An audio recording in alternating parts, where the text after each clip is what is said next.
Hi, I'm Pam, and this is my monthly update video letting you know everything that I was up to in the month of July. So July was a fun month. I had a trip to Pittsburgh, Pennsylvania mid-month for PolyCon. That's where all of my friends from the Polymedia Network and Discord, which is what my podcast is on, gather around. We rent a house. There were 16 of us in the house, plus I think four other people who were not staying in the house but who hung around with us, and we just hung out for like a nice long weekend. We had a backyard where we got to hang out and chat, and we got to eat some delicious food from our friend Burger Champ. We went to a cheese shop and got all sorts of fun charcuterie stuff. Michelle had a friend who manages an ice hockey rink, so we went ice skating, which I hadn't been skating in forever. We did karaoke. There were board games being played. We went to my friend Travis's comedy show, which was excellent. It was a really good time. Also, while we were there, Michelle and I managed to do an in-person episode of Point and Drink Adventure. If you haven't seen that, that is available now. We even had a location change in the middle of it because we started out in the beautiful backyard, but we did not have a power outlet, and apparently recording and doing video and multiple microphones and audio takes the battery down really fast. So we had to relocate in the middle of the podcast to inside, but it was really fun to be able to do that in person. Also, I just wanted to mention, I think I mentioned this last month, but I was a guest on Uncle Doug's DVD Bin, which is a podcast all about the kind of movies you would find in your Uncle Doug's DVD bin. And we talked about one of my favorite movies, Jurassic Park. When I mentioned it last time, it had actually not been released publicly yet, but it has now been released for a few weeks. So if you want to check that out, I will have a link in the description below. And I do actually have a pickup for this month. Michelle got this for me. She was at Too Many Games in Pennsylvania, and she got me this awesome blanket, which I really like because when you look at it quickly, it's just like, oh, this is just a nice patterned blanket like any adult would have. But then you look at it a little more closely and you can see hornet here and a grub there. So it's just this awesome Hollow Knight blanket, which I love. So thank you, Michelle. Yeah, very cool. So now on to the games that I played in July, and the first one that I played and beat is Revenge of the Savage Planet. I played this on Xbox. It's currently on Game Pass, and it is by Typhoon Studios. It just came out this year. I had previously enjoyed Journey to the Savage Planet, which is the first game in this series. It is sort of just a wander around, explore, find things, do quests, kind of like a open worldy game, but it also involves FMV in little commercials and video messages that you get from this corporation you work for, and it's all rather silly and sort of full of dark humor. This sequel is co-op, so I was really interested in seeing how it played couch co-op, so Dylan and I played through this together, and overall I thought it was a decent game. Like, we managed to get our way through the whole thing. I did find, and I'm not sure if this was a problem specific to us or a problem about the game, but I found that we were both playing the game, but we weren't really playing the game together. So we were both off kind of doing our own thing most of the time. I didn't really feel incentivized to play together. Something shiny would happen over here and one of us would run off and one of us would go towards the location marker where we were supposed to go.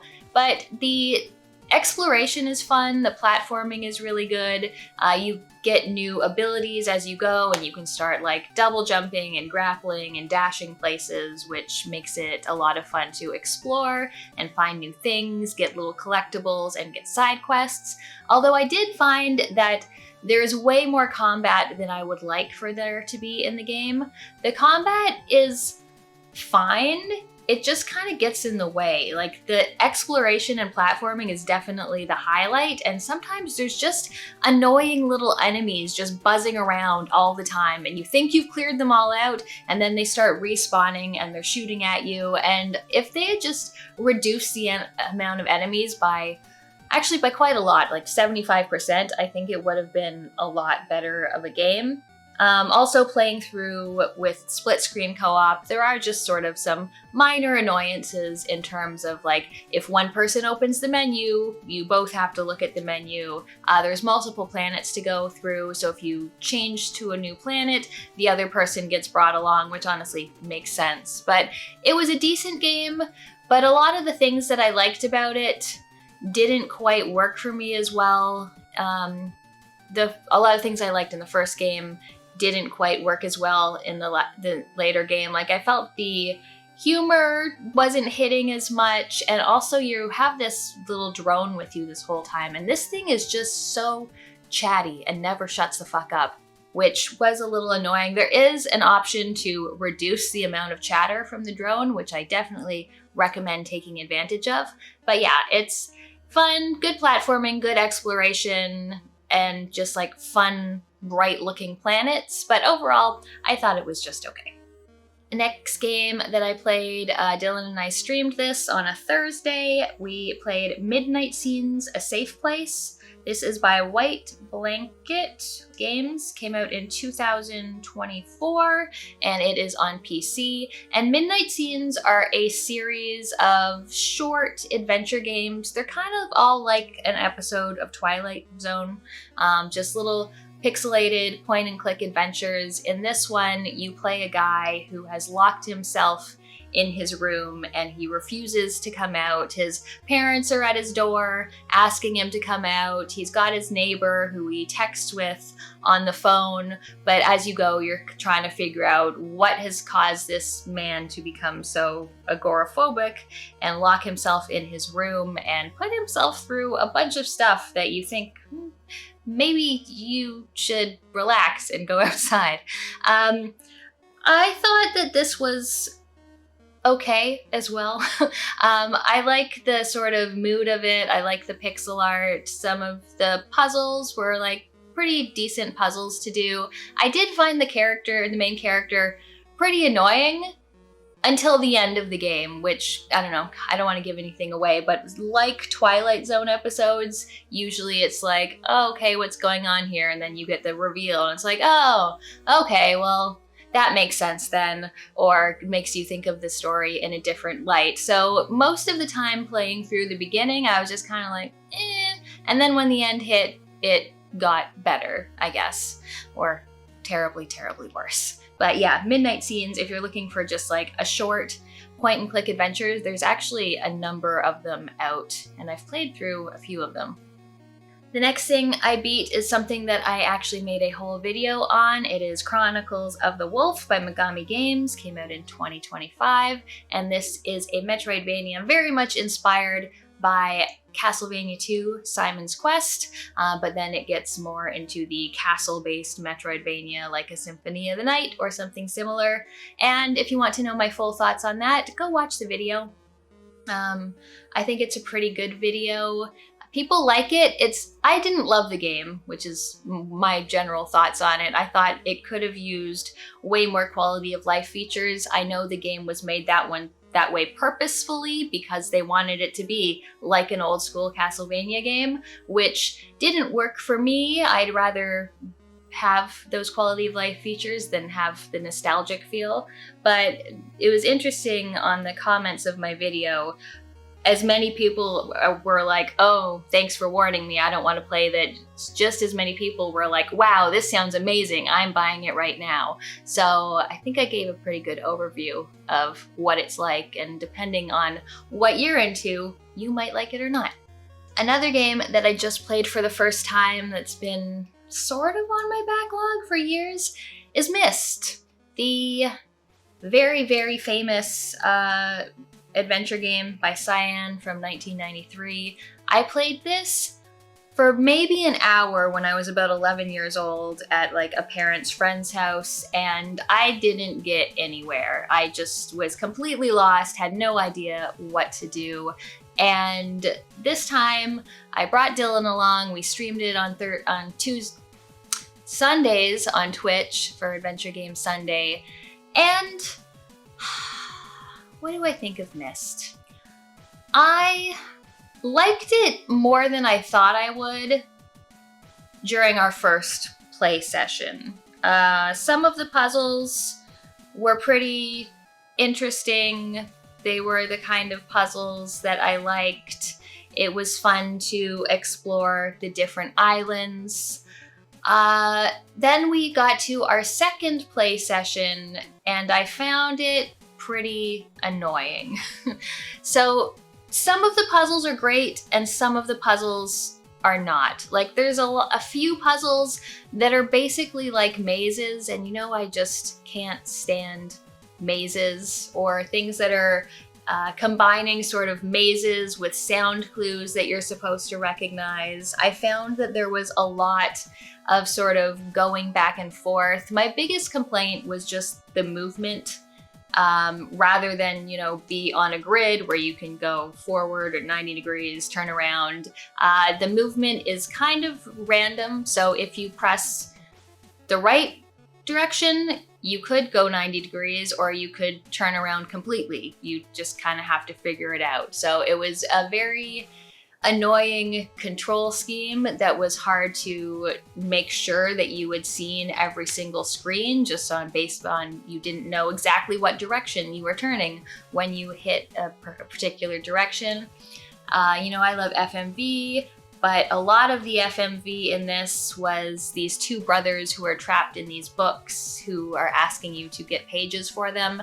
And their videos are mostly static, help me, get my pages, static, don't give my brother pages, static. And you watch those videos a number of times. They change somewhat every time you give them a new page, but it's just, you know, not exactly the kind of riveting cinematic content I'm here for. So yeah, I found MYST had some cool ideas, had some cool puzzles, but overall I found it more annoying than anything else.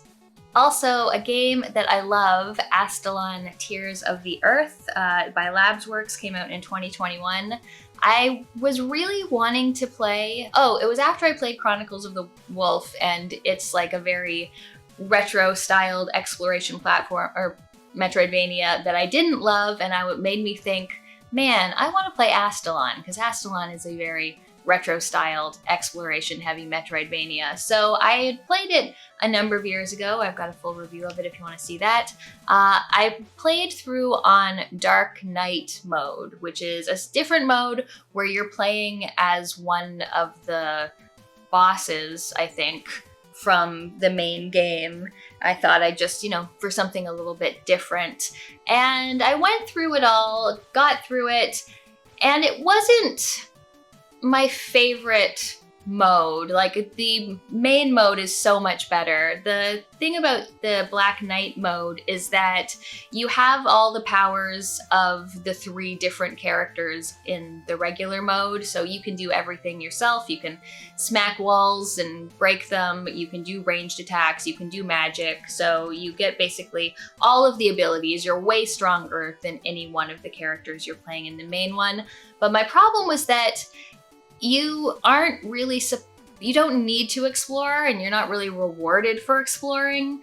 One of the great things about Astalon is that there are so many different abilities and secrets and cool things to find. And in this, it almost felt like it was made more for a speedrun mode, where all you really needed to do was find keys. If you did make your way to somewhere where an ability was, you didn't get to do anything with it because you already had all the abilities you would have for the entire run. So it was still fun. Like, I still really liked the castle and how it's designed. Just going around and moving and combat is a good time. But yeah, what I loved about Astalon was the exploration and getting all of those items and abilities, and that just sort of was not required at all in Black Knight mode. So it was a different experience, but definitely not as good as the main game. Also, continuing on with our Gears of War playthrough, Dylan and I played and finished Gears of War Judgement. This one is from 2013, and this is when it moved to not just Epic Games, but also People Can Fly as the developers of it. This is sort of a side story from the main trilogy campaign where you're playing as Baird and... what's his name? The sports guy. I can't remember his name. Also, he barely talked. Oh, Coltrane. Coltrane barely talked in this game, which was strange. So you're playing as them, and then two new characters who I hadn't seen before, and it's got decent gameplay. You know, the shooting is fun. One change that I really like from it is that grenades are on a separate button than your guns, which I felt just like an incredible quality of life improvement. But this one also feels more arcadey than the original trilogy. Like, each level is very, very short. It's like maybe 5 minutes, maybe 10 minutes. It's just you go, you get a little story, you get into one firefight maybe, and then it's over. At the beginning, there's usually a skull you can find or a gear you can find. It's like, do you want to turn on the hard mode? And it's like, you can't see for shit, or you can only use this gun, or you can only use melee attacks. So we turned that on for every level, but it seems like a high score thing, like you're chasing stars to trying to get like grenade kills or executions, or, you know, trying not to die. So it seems like more of a score chasing game, like arcadey, than the original trilogy, which has more of a sort of cohesive story and gameplay flow. I don't know, I still really like all the Gears games I've played so far, and I had fun with this one. It just felt like a little bit of a step down. And the last thing I finished is Primal Planet, another game that I made a full review on. You should check that out if you haven't yet. It is a prehistoric Metroidvania. You are playing a caveman, and something happens to his family at the beginning, and you have to go and get them back, and you have to traverse a world that's full of dinosaurs and monsters and hostile tribes and also aliens. It involves some crafting and sort of survival aspects, as well as the exploration and finding secrets and doing combat. Overall, I thought it was a very charming game, and I do recommend it. And then one game that went on the retired pile is Oregon Trail Director's Cut. This is by The Men Who Wear Many Hats, and it's from 2013, and it's a take on the Oregon Trail, which is a game I've actually never played. I don't think I ever saw it installed on one of my elementary school computers, but I definitely know about it. So rather than just going across the land, you're going across the land that's plagued by zombies, so you're trying to make it from the East Coast to the West Coast. Dylan and I played this on stream, just sort of taking turns. It says that you can play co-op, but we could not figure out how to play co-op, so I don't know. I don't know if it's true, if they're just lying about co-op, or we just couldn't figure it out, but you're going through, you have a car, you got a car full of people. Every stop you can like go and fight zombies, you can do a quest for someone, you can do trading to get like ammo and gas and food, and you're basically just doing a resource management thing, coming against certain situations which could go well for you or could go poorly. The action-y scenes are you sort of either bunker down in one spot or walking through a horde of zombies, and you have different guns that you can shoot at them. The shooting is kind of strange. Like, it's sort of it's not like a point and shoot, it's like a point and pull back and drag and shoot, and it's got a weird aiming thing that takes a little bit to get used to. Overall, I had fun with this. I think we played it for about two and a half hours. We got fairly close to the end. Like, I think we were close to the West Coast, and then we had a bad a bad turn, and all of us got killed by zombies in some way or another. And I enjoyed this. It would have been nice if we had beat it on the first go, but I also don't like it enough to spend another like 3 hours on a run with it, which is why it's going into the retired pile. It was fun, although it definitely didn't hook me as much as Death Road to Canada, which is a very similar game, a take on the Oregon Trail, that I liked a lot more. So that is all of my updates for July. Leave me a comment, let me know what games you've been playing, any games you're looking forward to, any pickups that you got. Thanks for watching. I'll see you next time. Oh, what's this? What's this? I love you more than much. Oh, She just really okay. Is it gone? She just grabbed it and she's just okay. No. I need to eat it as fast as possible. Someone may take it away. Yeah, I usually break those into little chunks for her. Yeah. Lily, come here. Come here. Give me more. Come here. I don't see you more. Bye. Lily, you're the biggest asshole. This is where people need to see just how much she actually hates us. If you want to see more, go check out one of my other videos here. I have a Patreon if you want to support the channel. Thanks for watching, and I'll see you next time.